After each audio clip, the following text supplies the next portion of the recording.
So I am recording. And Willie, I am going to leave it up to you. I'm going to make you the host. Okay. What that does, it means you just have the screen then, and then you can share the screen, bring up other people's websites, and it's over to you, my friend. Okay, do I do any intro or how many? Yeah, you probably should, because a few people haven't met you, so that would be great. Okay, so Jonathan and I have been working together for 3+ years, I guess. Yep. And he's better at telling that story, but essentially he does the social media and I do the SEO and the online advertising.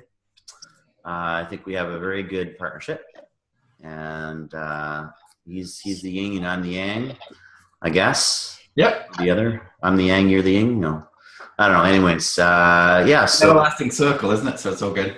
Yeah. So, anyways, we collaborate on a lot of different projects, and it's working out really great. The interesting thing with Willie and I is that Willie is so busy, quite often building websites and doing strategies. He doesn't do a lot of social media because his SEO works so well that he's perpetually booked with his pipeline is full of stuff. So as much as he believes in social media, he doesn't do a lot for his own business, not because he knows he shouldn't. It's just, and you do some, but it's not your main generator because your SEO is so strong. Whereas, pretty much. I absolutely should be doing a lot more social media, and we just don't really. And also, I mean, people build a website and they may need some further services, and then they move on. Whereas for a lot of us, the services that we offer, are needed a lot more often. And that's where social media really works, because then you're staying top of mind, way, way, way more sort of thing. So like, Bridget, she does PowerPoints for businesses, for big trade events, and does promotional products. Funny enough, Trevor now does promotional products as well. Jennifer's in the plumbing business. Barbara's a photographer. Alfred's in safety software. Very interesting. Patricia's, my goodness, we have 3 people in promotional products. That's kind of interesting. Len is putting together a whole video series on how to run a concrete truck and make that your own business. And in fact, it would be very cool for him to look at Dirt University, actually, what Marty did. That would be very cool. Anyway, Willie, you might want to sort of bring up, one of your clients, like maybe Allison's site, and just talk through just the elements that you've put into that one, and then people can ask questions so that they can... Sure, I can do that, yeah. So if I share my screen, desktop 2, I guess. Yeah. Can everybody see that? Mm-hmm.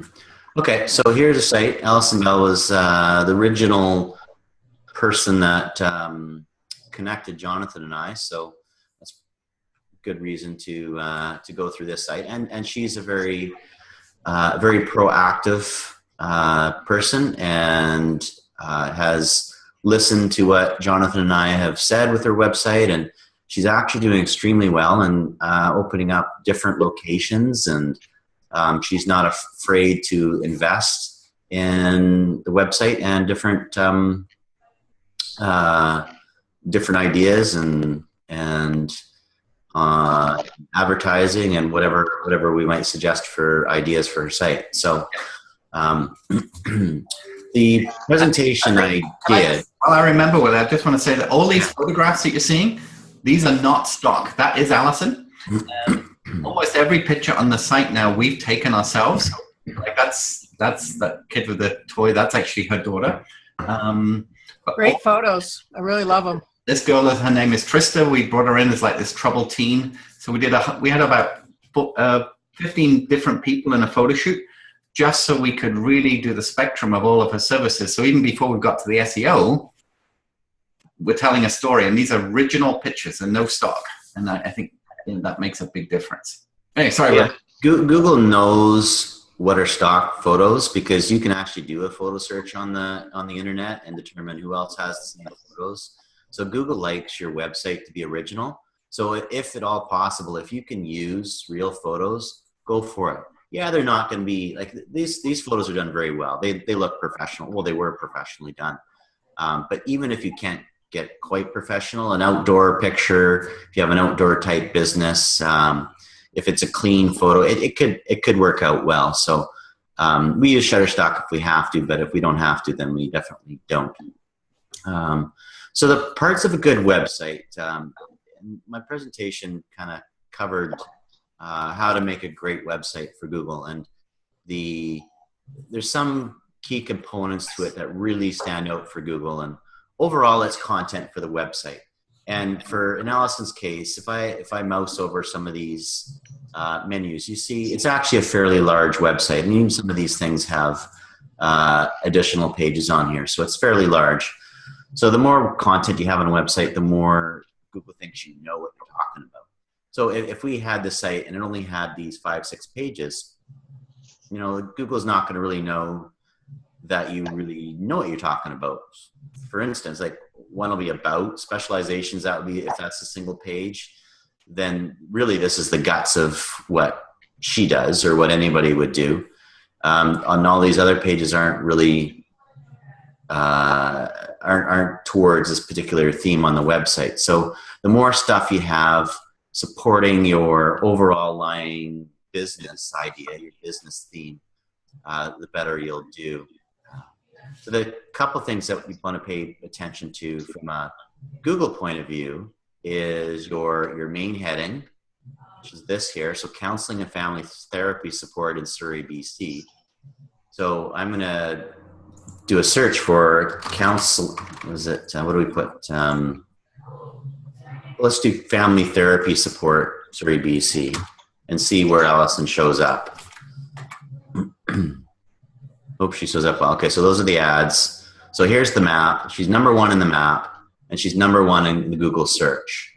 So on the home page, the first heading should be what you want people to find you for.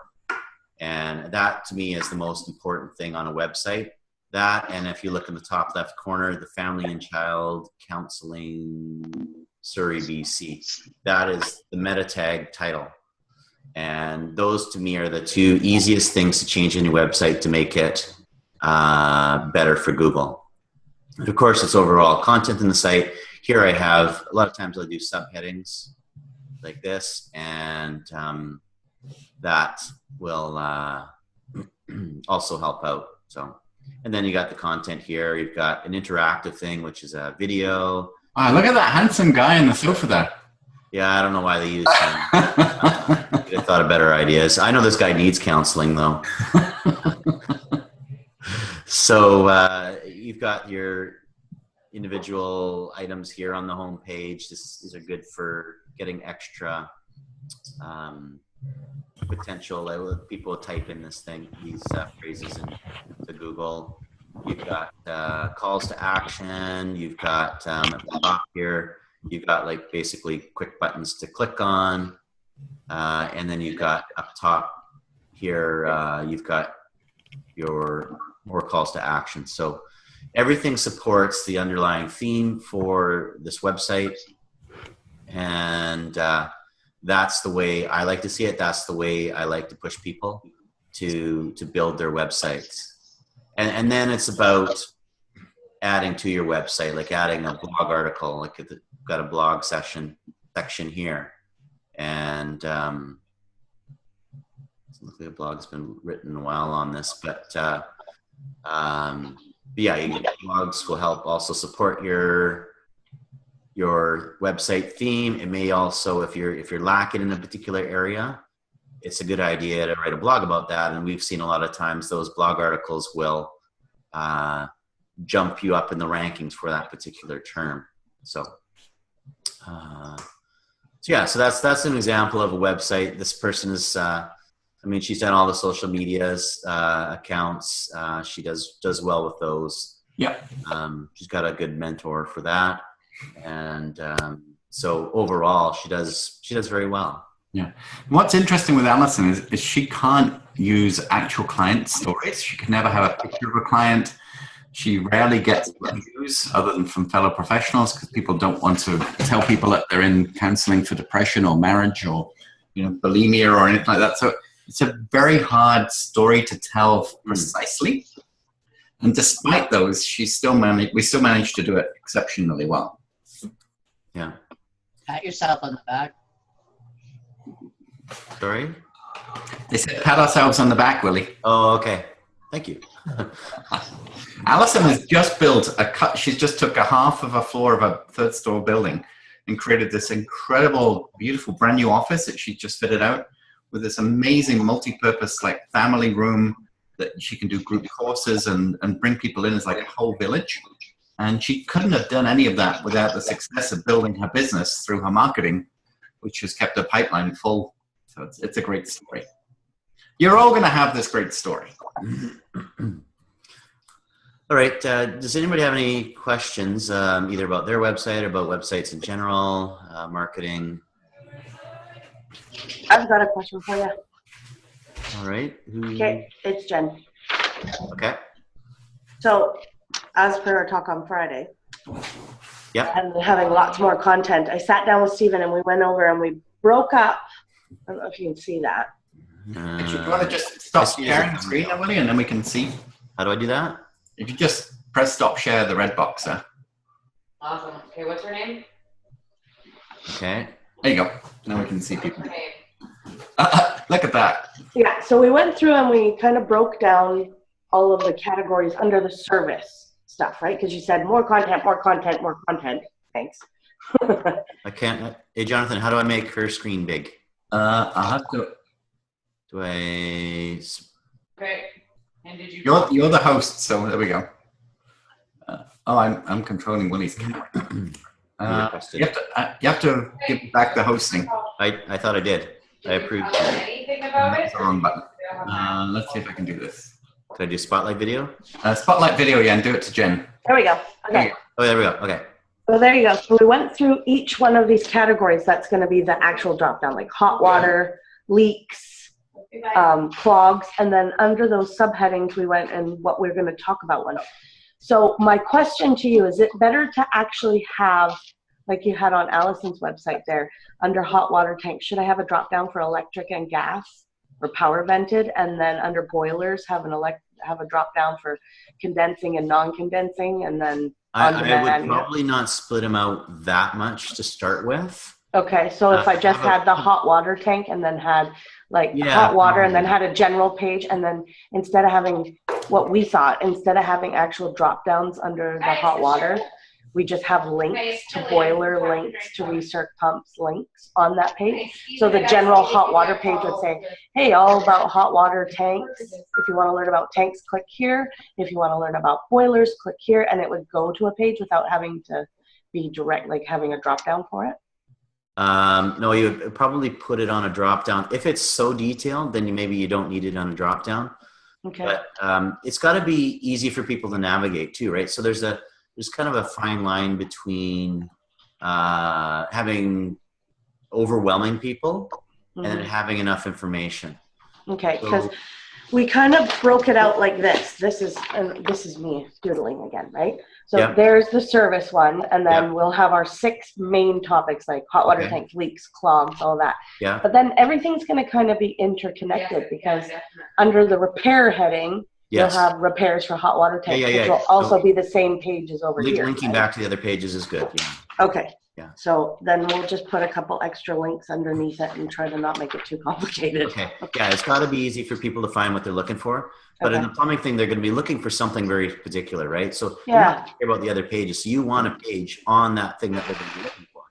Okay. So you don't want to have too many ideas on one page. And for you, they're not going to be looking for other things other than, whatever type of plumbing repair they need or plumbing service they need. So okay, so it's better to have the hot water and then have the drop downs of tanks, boilers, on demands, and recirc pumps. Probably, yeah. I'd have to see the sitemap to. Yeah, I mean, you might find out as you're drawing this out or writing this out, say, well, maybe it works better this way or that. So I'll tell you a bit about our company. Yeah, I started it on the drive and sent it to Andrea, so you can have a look at that and see. Yeah. To assess the situation. That's the big picture idea for anybody's site is silo down each of the topics that you want Google to find. Yeah, because I mean everything it's so huge. Like there's so many different things that we do that I don't want to miss something, but at the same time, I don't want to overwhelm people with a bunch of technical stuff. Start off being underwhelming to start with, and then sort of build from there as you get success.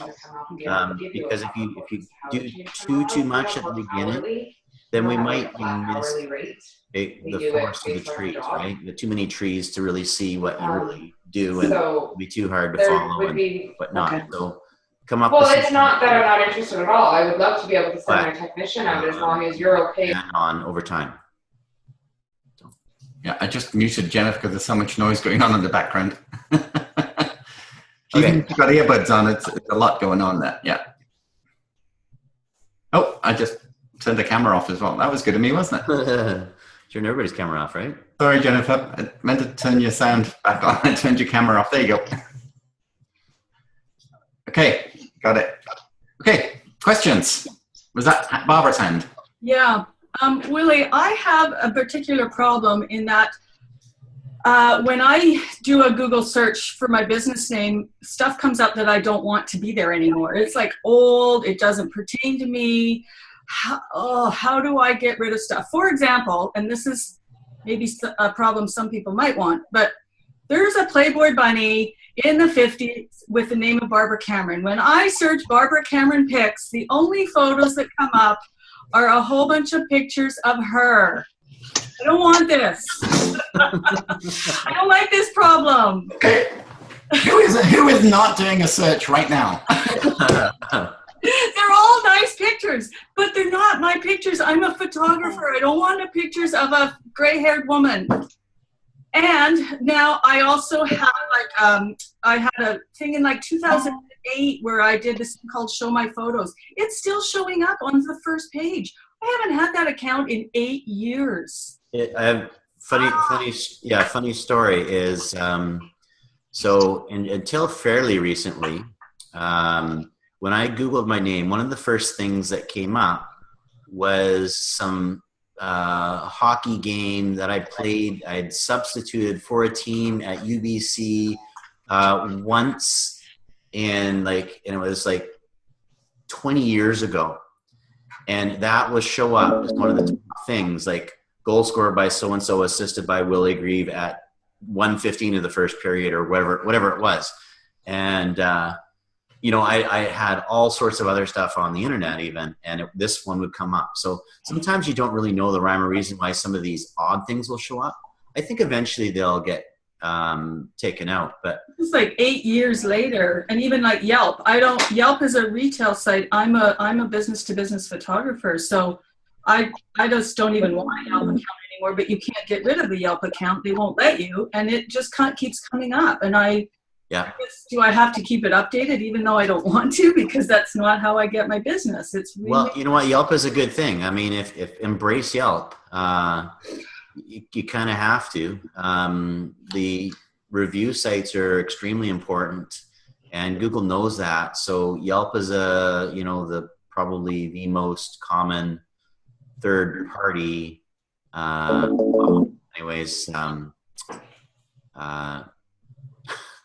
Third I guess the other party. thing too is the more new content, Barbara, because you're entering back into this, the more new stuff, it's going to push that older stuff down. Yeah, you basically have to overwhelm if you have a bad review or something like that, you have to overwhelm it with good stuff. You can't remove other people's content, but you can do a better job and have their content pushed down the list. That's basically what it comes down to. So how long does it take? So for example, I recently went through my website, which I know has problems. It's a template site and I have to switch it. But anyways, I went in and I just keyworded every photo with my business name and all other keywords. Yeah. They're not coming up yet. And that's been a good month. And this other stuff from 2008 is still showing up way above that. How does this happen? How can I speed it up? I think what you're doing is a good idea. Just keep working on it, and there's no answer to that one. Google's a big robot, right? And the decisions they make and the reasons they make those decisions, I couldn't tell you what. It's weird, some of the stuff, and sometimes it works totally to your benefit. I had You know, I have clients that will rank #1 for some obscure thing that they have on a page, and that's not their core competency, but they dominate it just because. And I have other clients that, a client that sells Reader's Theater scripts, and I think her website is, she's got more Reader's Theater scripts, and I think it's done better, of course I'm biased, than any other Reader's Theater script in the world. And but she doesn't show up for Reader's Theater scripts. She shows up for other types of scripts really well, but not that one phrase. So I have no clue why in that case it's not working. And just like I don't know why that stat for me was showing up like for 15 years. So it's weird, but you just keep working at it, and at some point, you know, I'm not going to say whether it's a month or a year or like never. It's gonna change. Okay, thanks. Unfortunately, if you were in control of it, that's a different story, but you're not. Right. Okay, thank you. But Google Plus is the fastest way to dominate page 1. The more of your blogs and articles you share on your Google Plus page will fill up, and video, YouTube video. Yeah, Google obviously wants to have Google Plus in there. But so how did you get Alison Bell like top in all 3 areas? So you have an ad, you have the map, and you have the organic. Don't answer that, I know. But how do you get her in the top of the map list? It's basically the same thing. Obviously, you have to have your Google Plus done properly, and it has to match up with the addresses and other location. Like, you can't have conflicting addresses. Like, you have to do everything right. And if you have a great website, it reflects on your Google map position. Also, I live just down the street from Alison, from her office. So for me, it's a location-based thing. Like, maybe if somebody in North Surrey Googled, what was it? Family Therapy Support Surrey, it's going to go to North Surrey, right? I'm Highway 10 and 152. So that's probably why she comes up #1. But not saying she wouldn't, but in general, Google likes localized businesses. So I hate to dominate all the questions, but I just have one more, because that's another thing I'm confused about. I tend to get more of the great work I get, the bigger jobs, comes from Ontario. I get calls from people in Ontario. I don't get them from here. And I've always been very confused about that. I have a client that does flower bed design and flower beds. Most of his traffic is not. You need to set up a stuff in the media room. No clue why. Do that. So, there's something in Ontario. Maybe there's some keyword in there that resonates, and maybe is it a particular area of Ontario? Like, maybe it's a city there that has Montreal, Toronto area. Montreal. I've had from Montreal and from Toronto. Okay. It's interesting. I'm just curious. Yeah, there's something there that Google's latched onto that we don't know, right? Because you're obviously not targeting those areas. No, not at all. Right? So I think, that's one of those anomalies. Go with it. Yeah, sure. Being a photographer is tough for you, though, right? I don't do SEO for photographers and realtors because. I mean, there could be a billion photographers out there, right? And to determine who's better or not, you shouldn't be determined by who's the best SEO. I know it's tough. So for you, it's going to be social media all the way and word of mouth, right? For doing your thing. So I wouldn't even. I mean, I could help you with your website to optimize it for certain areas, but I wouldn't put you on a plan personally, because for you, it's tough. Yeah. Yeah, but you'll get that. Wait, Bridget has a hand up. I do. You mentioned that Google Plus, blogging to Google Plus helps you get on page 1 or up to the top, also using YouTube videos, etc. My question is, if you create a blog post and you put it on your website, do you take that same blog post and put it on Google, on LinkedIn, on Facebook? I would put, you should disseminate the information, because otherwise, people aren't going to go to your website looking for a blog generally. What they're going to do is they're going to find something through social media, unless they're doing a search for it, right? And then they find it and goes to that particular article. But in general, you want to put it through your social media channels, like little blurbs, little clips, and push back to your website.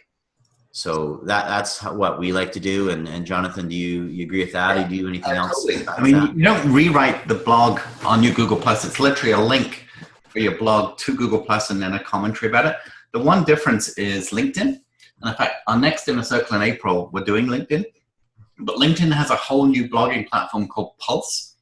And you can actually copy and paste your whole blog and drop it into your LinkedIn. And it's not duplicate content, because LinkedIn is now owned by Microsoft, and they keep LinkedIn as its own individual search engine. You actually get much better reach by rewriting your blog on LinkedIn Pulse than you would be sharing your blog on your LinkedIn profile. But other than that, getting it across the other platforms with a backlink to your website is the way to go. So rewriting the blog and putting it in LinkedIn, completely, in addition to having other mini links linking back to my website from the other social media. And then when you see your LinkedIn profile, it then it shows your publications. And so each blog that you write on LinkedIn comes right under your profile, and each gives you a photograph and a box for each of your publications. It's really strong. Okay. Yep. Next month, Christine Till will be here. We're doing exactly that and what the new LinkedIn looks like, because it's very different if you've got the new version. Thank you. Okay, you're welcome. Jacqueline, let's unmute you. I'm unmuted. So, hi everybody. Hi, Jonathan. Hi, Willie. I have an awesome website because I have Jonathan and Willie on my side. So they do a great job.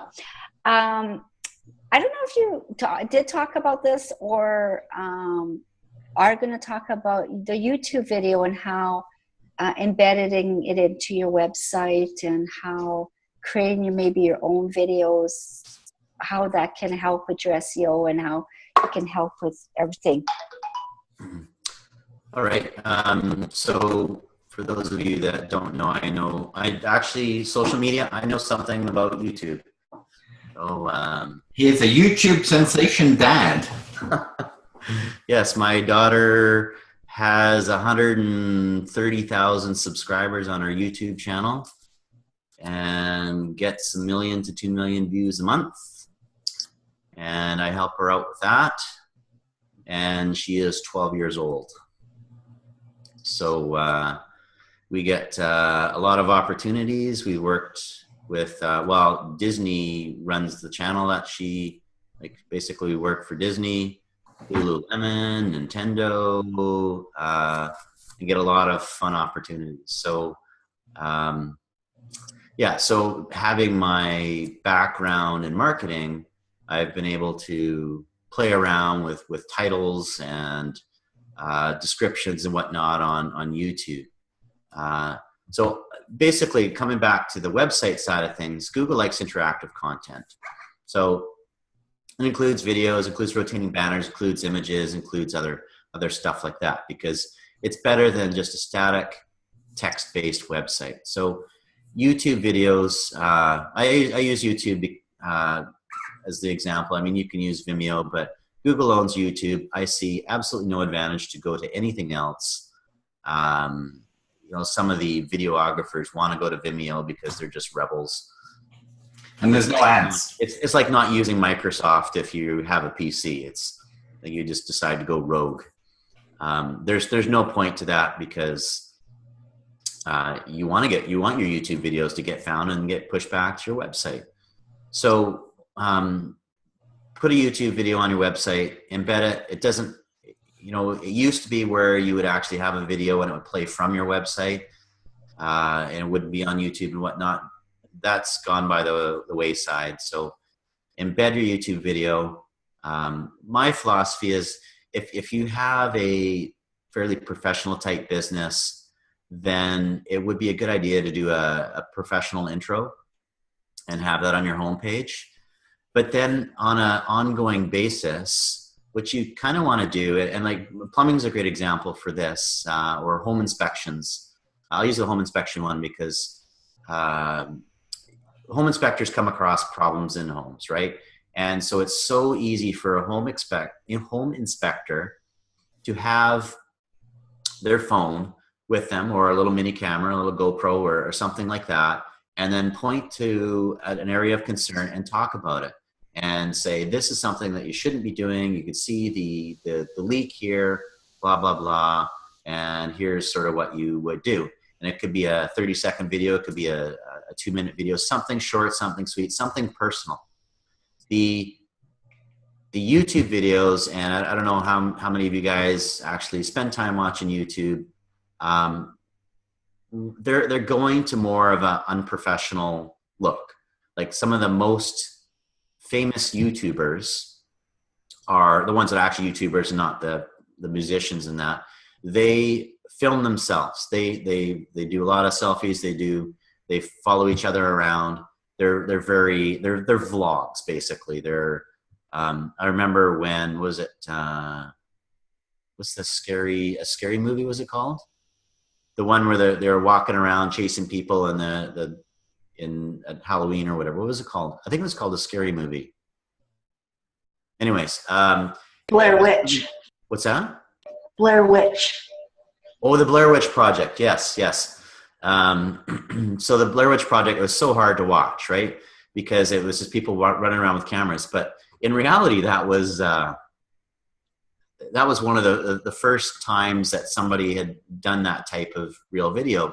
But now on internet, that's all it is. Essentially all it is, aside from a few that get some more professional stuff done. So people are getting used to watching that. So don't worry about the production value of it.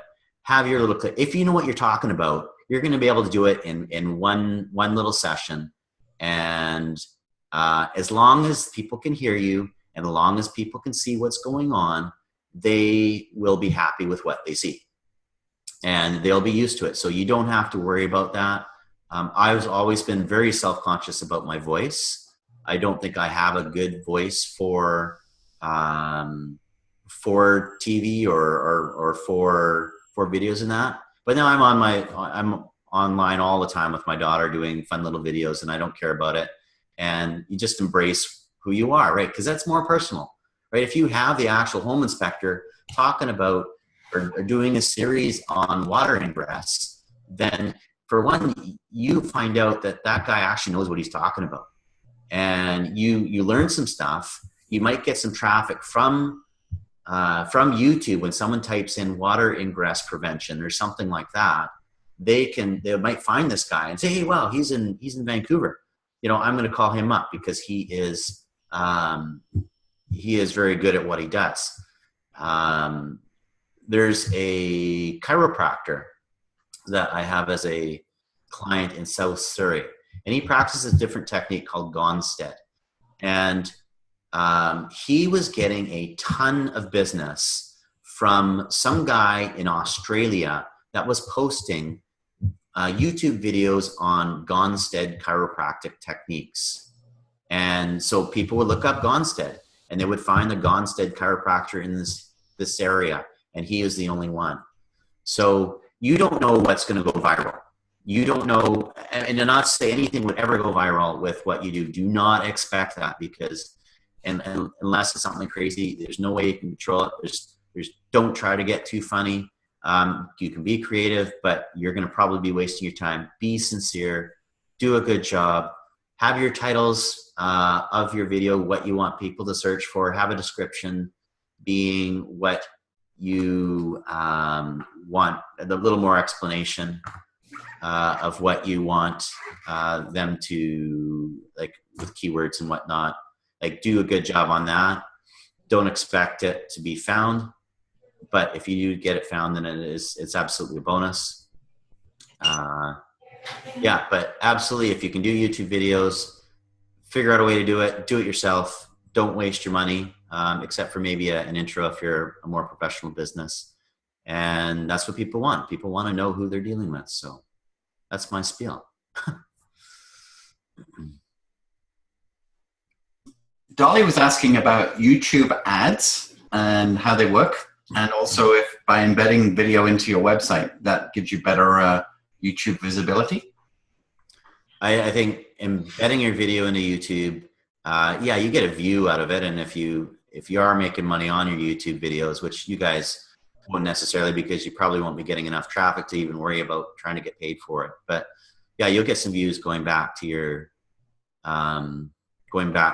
channel. If you do have a series of videos, like say it's home inspection, or maybe it's baking or something like that, and you like this recipe that's on your website, they might go back to your website. Like you can watch on Google is one of the options when you have the pop-up box, or sorry, watch on YouTube, and then they can subscribe to you. So that's definitely a bonus for you there. The ads that are on YouTube, these are actually quite good for branding. I think the demographic side of things aren't quite there yet. Not like with Facebook, you can really dial down who you want to advertise to. The Google. I just gotta go. Okay. The YouTube video ads are a little more widespread.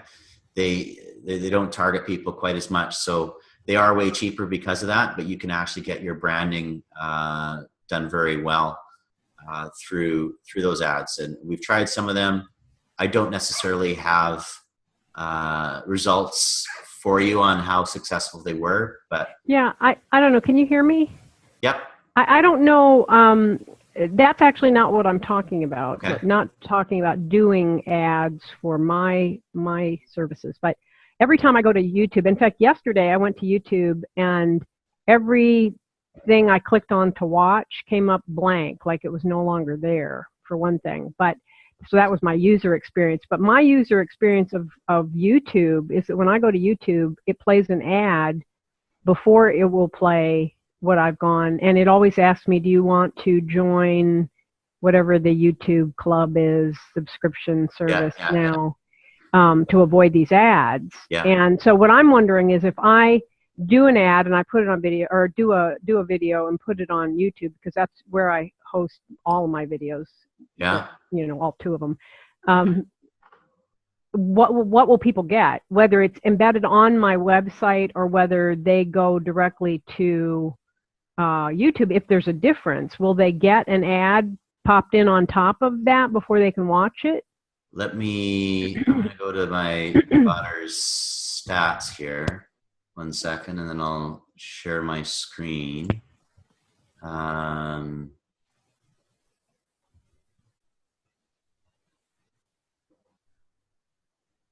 Okay, so 1 second. Okay, can everybody see that on my screen there? Yes. Okay, good. So here is my daughter's channel over the last 28 days. There is something called YouTube Red, which is a subscription-based thing. You can see that here. It's pretty small to see, probably, if you don't have a big screen.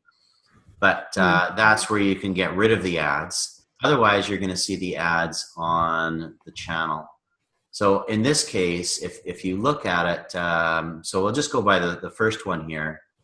So out of 935,000 minutes for this one video over the last 28 days, go views. Basically almost 250,000 views in the last 28 days for this video.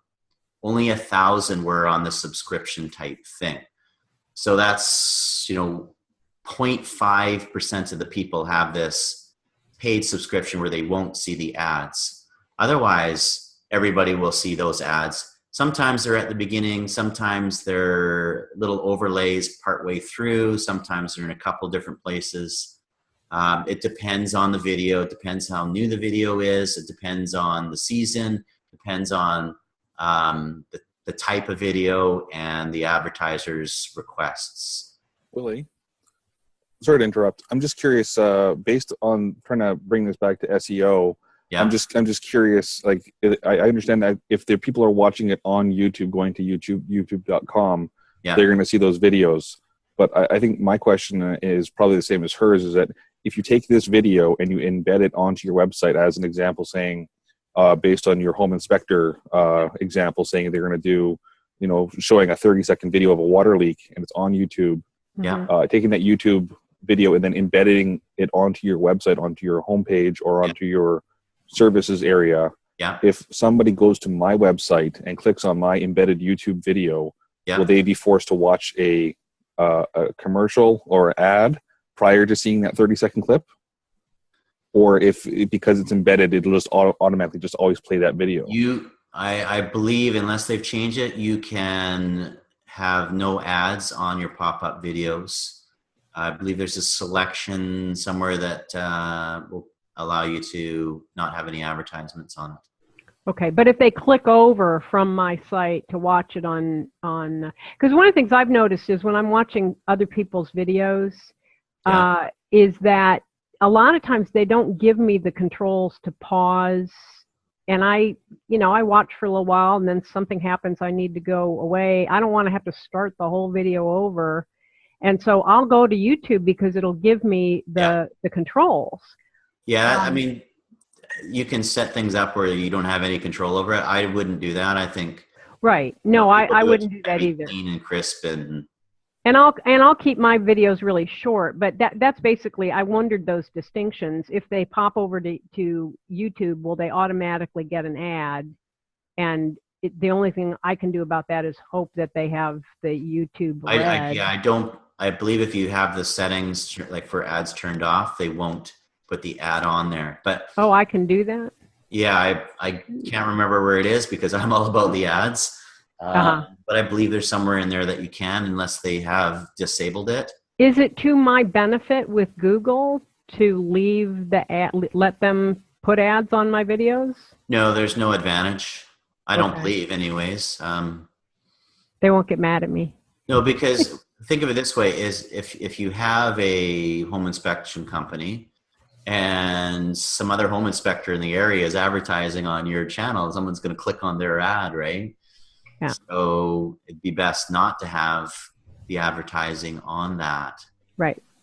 Unless you're getting lots and lots of visitors and you're making okay money at it, then yes, you would want the ads. But, okay. I didn't know you could turn it off. Like I said, I don't remember where that is. I'll ask my VA if she knows. Sure. Hopefully she does. You don't know, Jonathan, where you can turn off the ads on your YouTube channel? It's in the settings. I know where the setting is to allow monetization of your stuff, but I can't remember where to turn off the ads is. I just need to Google it to find that, but you can. Yeah. Because you definitely don't want a competitor overlying your ads, which I see a lot. No, I don't have ads. I'll just have videos. But no, but on your videos, that ad could be somebody else who's trying to. Oh, yeah. Keywords. Exactly. Yeah. Or just annoying. But usually you can click off after so many seconds or something like that. So I'm not too worried about that. But I only just now became worried about someone else advertising similar services. Not many people are doing it. Usually it's the big stores like like the really big companies that are. And it's not too many local businesses that are on the bandwagon there. I think once they get the localization thing done a bit better, then you're going to start to see a little more of that. It also requires more work because you have a banner that you have to actually create something. It's not just a quick little ad. So you require somebody that has some graphic skill to create a banner of the right size. Yeah. So that's going to cut out a few people out of the list unless you're actually using a company to do. Yeah, no, I'm not even talking about banners that overlie my video. I'm talking about just before my video even plays, they make me look at an ad. And like a whole video, yeah. I mean, that's... Yeah, like a whole video. And then like after 5 seconds, I can click off. And yeah, you're if I remember what I was there for, I'll watch the other video, right? Yeah, in a big, unless you're a really big company, there's going to be very few local companies that do those actual video ads at the beginning. They're going to be banner ads realistically, that's, it costs a lot of money to build even like a 10-second video, right? Yeah, I just wondered because I always get them. Whenever I look at a YouTube video, I get an ad for something. That's how they pay the bills. Yeah. Okay. You're in Florida too, Dolly, so that might make a difference as well. Could just Doesn't everybody have cars? At this point? Area. You know, you have such rich, I mean, right on your doorstep, you're on the Keys. I mean, there's so much beautiful blue water and beaches and everything in your boat, that video that you made in the last boot camp.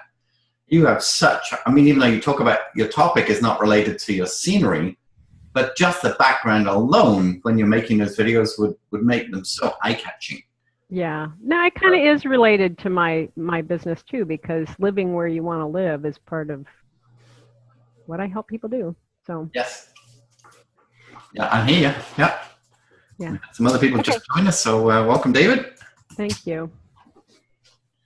Welcome. Hey, other questions for Willy? Who hasn't had a question yet? Hey, Alfred and Carrie, you've got to ask you guys.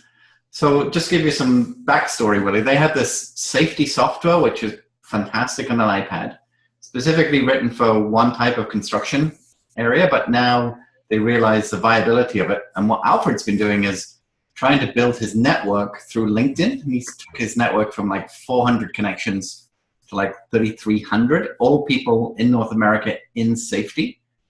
And the whole concept of him sort of being found for safety software in that industry is going to be massive for you guys. Any tips? Well, personally, I'm still struggling to learn a little bit of the new LinkedIn tools, but I find Facebook a lot more intuitive in a lot of ways. One of the things I really wanted to work at doing is migrating a lot of those people over into a Facebook group. That's one of the things I'm working on. But the other thing in terms of how I grew that list was just simply by putting out an awful lot of invitations to people who were in my target market. And I just invited them to connect with me. It was making the offer just to connect. And it was surprising how many people responded, and they're still responding. I haven't done anything with trying to grow that list in the last while, but it grows by about 50 people every week. Amazing. So with this safety software, it's called Orca Risk Management. Okay, and that's the name of the website. Yeah. Yeah. And that's the software as well, Orca Risk Management software. Okay. So what kind of search terms would the industry, should he tie up that for, Willy? It's a new website, it's a WordPress site.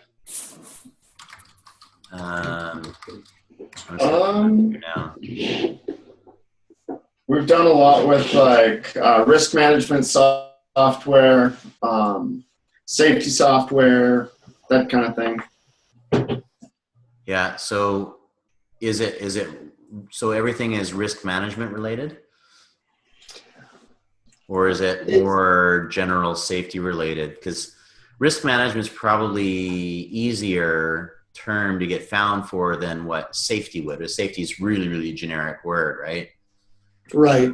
Risk management is something more you'll hear in industry. So. And risk management is a really broad topic too. So, I mean, it is very much specific to construction industries dealing with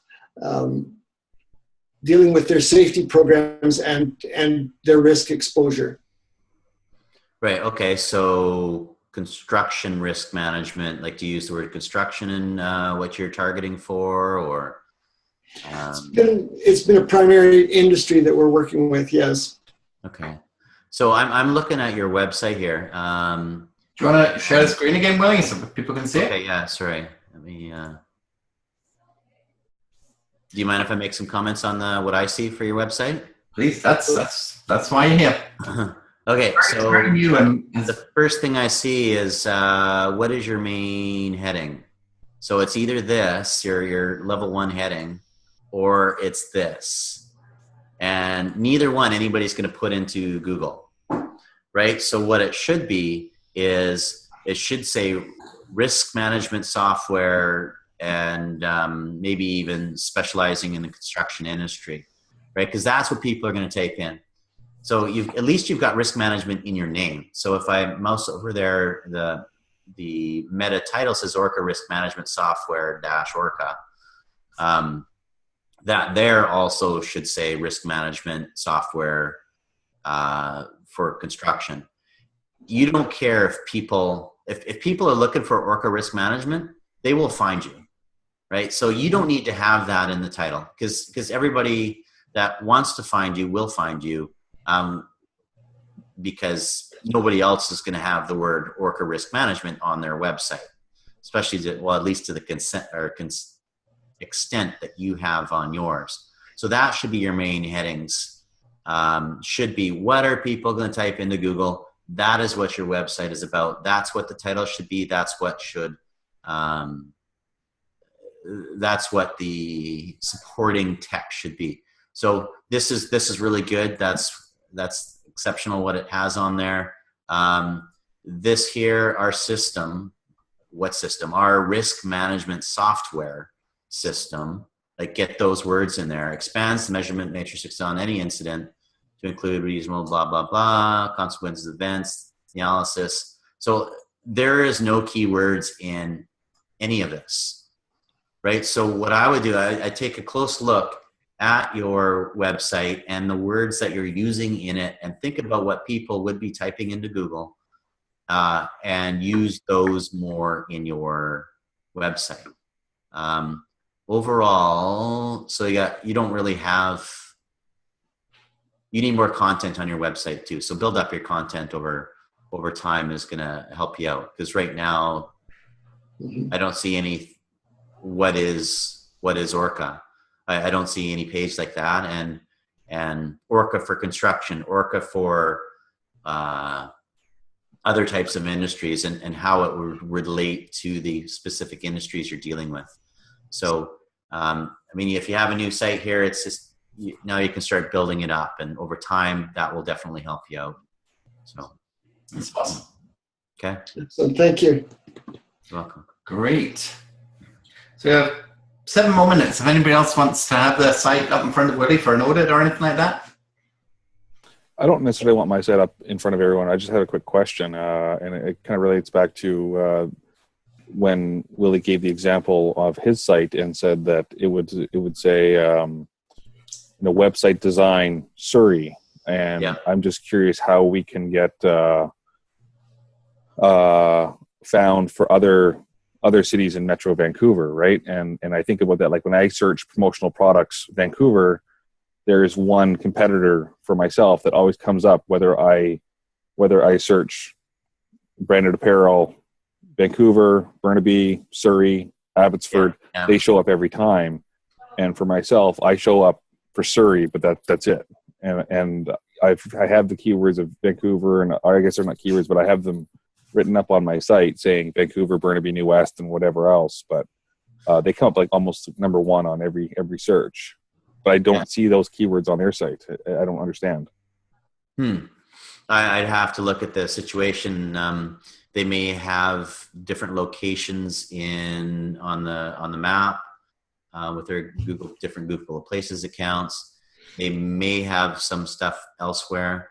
I do the SEO work for Radius Security, and they're based in Richmond, but we target Vancouver because people are going to type in, like, Vancouver's obviously, even though it might not have the most population soon, it might be Surrey, people are going to type in Vancouver because it's all greater Vancouver, right?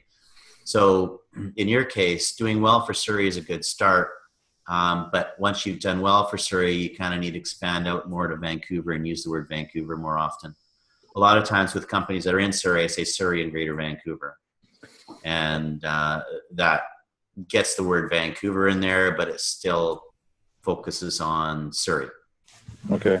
Because the other thing is that I don't have like an office location for clients to come visit. I know. So for you, it's tougher. I don't know how this other person is doing it. And it's probably a pretty tough business for you to be in as well. It's a little less standard. I mean, you obviously probably have majority of your great clients are probably downtown Vancouver or something. So you need to be able to do well in that demographic. So your website, once you've got Surrey down pat, it's time to expand out to Vancouver and see where you can do there. And it might be blogging, it might be changing some of the Surrey words to Vancouver. You will still do well in Surrey if you have an actual location in Surrey, because Google knows where you're located. And so that will help out in the Surrey side of things. So I'd try to move things over to the Vancouver side a little bit and see what that does. Create a page, maybe a specific page on downtown Vancouver, like a couple blog articles on, you know, what some downtown Vancouver companies are doing for promotional products or something like that. See where that takes you. Okay. Thanks, Willie. Okay, so we've had a scotch of requests to have a quick look at websites, Silly. So maybe we could do a 1 minute. We've got like 4 of them coming up. They're in the chat box there. You'll see the links. Okay. The orange little box is flashing. So which one do I want to go for first? Oh, Dolly was first. DollyGarlow.com there. Okay. It's a work in progress. So Dolly specifically. I'm also wondering about locations. What if your office location is a post office box? Google doesn't really like PO boxes. Well, I have a street address, but it's a UPS store, so yeah. I mean, it's not like anybody's going to want to go there, and I sure don't want to give them my home address. I actually have my home address, and I get probably 85% of my phone calls that I get through Google are people that live within 15 minutes of my house. Yeah, that won't be true for me, but yeah, you never know. If you had your location on there, then maybe it would end up being that way. I don't know how Google perceives the UPS store. Like if you have an actual address, that's what Google wants. Yeah, they don't want PO boxes, but I'm sure Google knows where the UPS stores are. So I don't know if they give it the same amount of credibility. I mean, I could map out, the Florida Keys, like Jonathan said. That's kind of a real draw, but my clientele doesn't really come from here. So yeah, if it doesn't come from there, like where is your clientele from? All over the country. Yeah, if it's all over the country, then your actual location doesn't matter too much then. Okay. So for you, what do you do? Actually, I don't even know what you do here. Well, I am an executive coach for people at mid-career who are ready to make a change and move in a new direction. Typically, they aspire to something more. And I'm going to probably do more marketing around the idea of taking a greater leadership role. Okay, so when I look at your website, if somebody's going to type something into Google, what are they going to type in? And is that on your front page? And is that right? No, I'm sure it's not. And what would it be? I have no earthly idea. Well, that's where you got to start from. You got to go back to that and think about, okay, what are people going to type in to find me? What do I do? And like your main title might be this: take a self-assessment. So nobody's going to type that in, right? Your main title tag, home-Dolly Garlow. So that should be what you do. So what I would do, I would go back to your website, have a look at what you do, and make sure there's a lot of content on what you do. Okay. You're going to be a type of person that is going to have to do a lot of networking and a lot of social media, because Google is going to find somebody local to do what you do for whoever's doing the search. So that's what I would say. You'd be another person that I would give some initial instruction to, but would say that it'd be pretty tough to do well in Google without a lot of work. So I think social media is probably a better avenue for you. Okay. After you have a website that's looking good. Okay. Okay. All right. And we're at the top of the hour, and I got 4 people who want to let. Thank you. Willie, could I bribe you to come back another time? Yeah. Do you want me to do one more? Let's do one more. Okay. Yeah. Who is next in line? Perfectpicturesself.com. Sure. Okay. There you go. David was. Oh yeah, just a couple before that. So yeah. Okay. Hi, David. This is Bridget. This is my site. Okay. Here's your main title. How can we help you? Yeah, I know. I've been listening. I know these are catchy titles and they're good and you want to present to people. But when Google looks at this, what does Google think your site's about? So if you can't get found by Google, then you can't, who cares, right? It's irrelevant unless you're bringing them in through other means. So again, I would have a look at that. It's kind of ironic that it's a perfect pitch. You're doing this, but you're pitching something, but if nobody sees the pitch, right? They're all works in progress. Yeah, so I would put more content on here for sure. You don't have enough content. And bring in your personality, bring in the keywords that people are gonna want to, like, that they're gonna type in just to find you from a Google perspective, right? But then you have to keep it so that people like what they see, and especially something like this. If you have a crappy website where you're trying to sell pitching, what do you do? Graphic presentation design. Okay, presentation design. So if people are not seeing a good presentation on their website, on your website, then that's not going to do well for you. So for you, a little more form over function. But what's your demographic? Is it local? Is it all over the country? No, it's all over. It could be worldwide. Okay. You might find that a more localized approach would help you out. Say we're based in Vancouver, BC. Where are you based actually? I'm in Southern California. Okay, so maybe something to do with California or Southern California. I mean, that's obviously a big market there. Maybe if you can write some stuff on there, you've got your address localized there. Maybe you get lots of LA work, okay, or wherever it might be, or even up north a bit there. Yeah. Area. So even though they may not search for a city area, Google will pull that city closer? Yes. Okay. Right down to the neighborhood. So I don't know, where are you exactly located? Are you? San Juan Capistrano, which is about 60 miles south of LA on the coast. Okay, so small market right where you are, but then obviously LA and maybe to a lesser extent San Diego would be. Yeah, I'm close to Irvine. Okay. So, use some of those keywords in there. Have an address of some sort, maybe a PO box in LA or something like that. Could help you out for that localized business, even though you do. I mean, I do sites that are around the world too, but I only focus on Surrey because there's enough meat in the potato here for me to do well here. Yeah. So okay. Don't try to cast too wide of a net. Gotcha. Realistic. Yeah. Okay, folks, we're at 11:04. Contact is meant to be an hour, which is awesome. And this is such a huge topic. And Willy has a whole business out of doing this. And this is why I put all of my sites, either when we're building them or after we built them, the second step is always like put them through Willy. And you can see why. I'm sure we'll have Willy back again soon. He'll be teaching in our VIP program as well. Could you just stop the screen now, Will? Question, Jonathan. How do we put our sites through Willy if we want to do that? Good question. That was the very next thing I was going to say. Oh, good. If you're interested in all SEO audit and a quote to actually Willy-ize your site, if you like. Your site the Willy. Or whatever that phrase might be.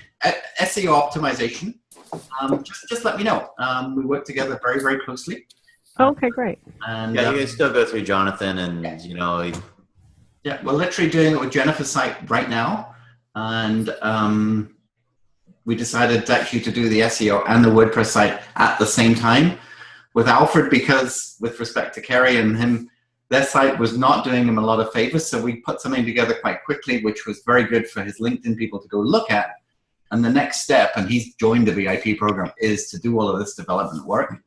And on we go. And Jacqueline, obviously, she got the site and the SEO first, and then came to us for social media. So there's lots of different ways to do it. But we would love to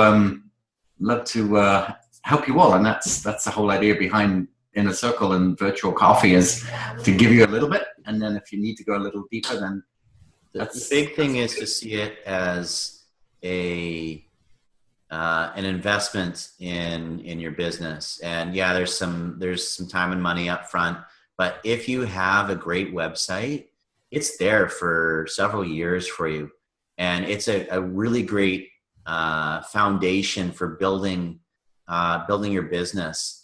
And the social media side of things is something you have to continue on. In most cases, doing ongoing work to your website to a lesser extent is also, it doesn't really take that much time to do, but in reality, for a lot of businesses out there, it can mean the difference of being super successful and flopping. In reality, if you use a template site, not a template site, but a drag and drop type site, you may never get found by Google.